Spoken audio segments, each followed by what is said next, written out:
से कतना प्यार करीला हम।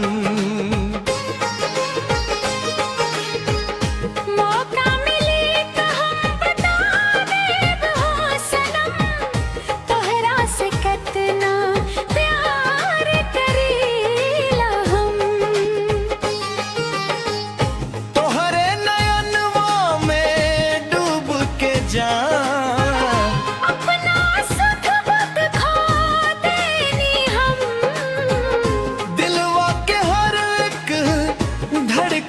कहे तोहरा बिना ना जी पाएब हम। जब जब तू हंस के देखेलू दिलवा में उठेला तूफान।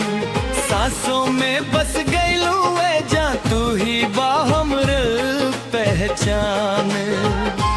रूप तोहार चांद से चमके, बात तोहार मिश्री घोले, छू जाए जब हवा तोहर जीरा हमारे धीरे धीरे डोले। आजा बाहों में समा जा सनम, दिल के हर मान कहे। रोना बिना सोना लगे, ई दुनिया उरी रहे।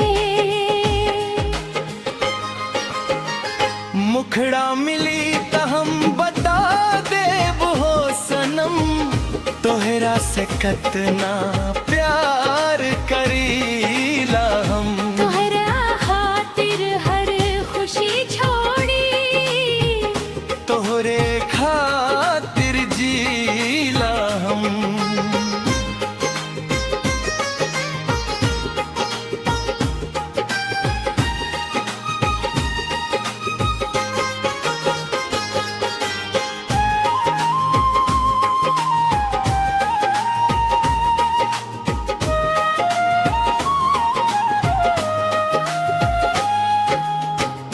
कजरारी अखियां जादू करे, नींदिया उड़ा के ले जाला।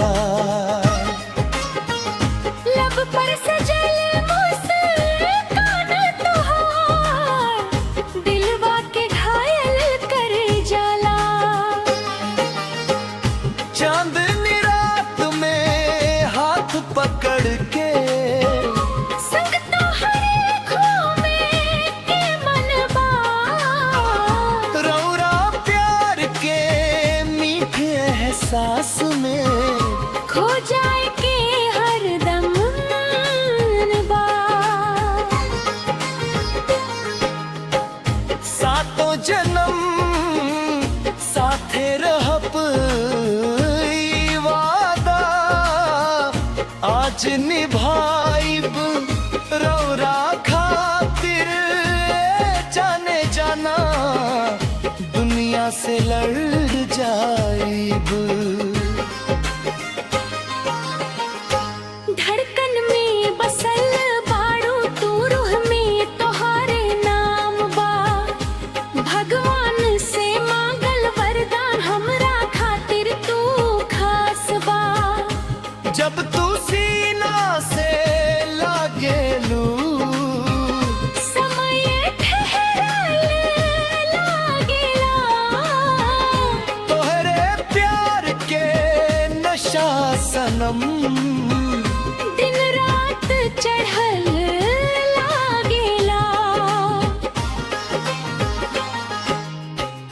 ना चाही सोना ना चाही चांदी, बस तोहरे साथ के आसबा।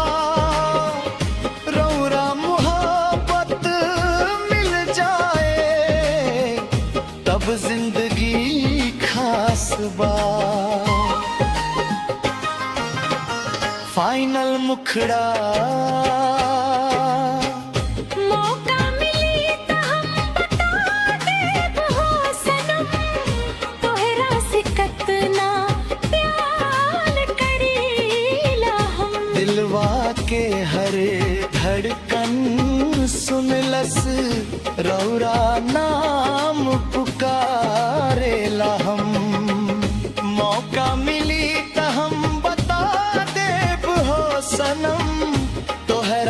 कतना प्यार करीला।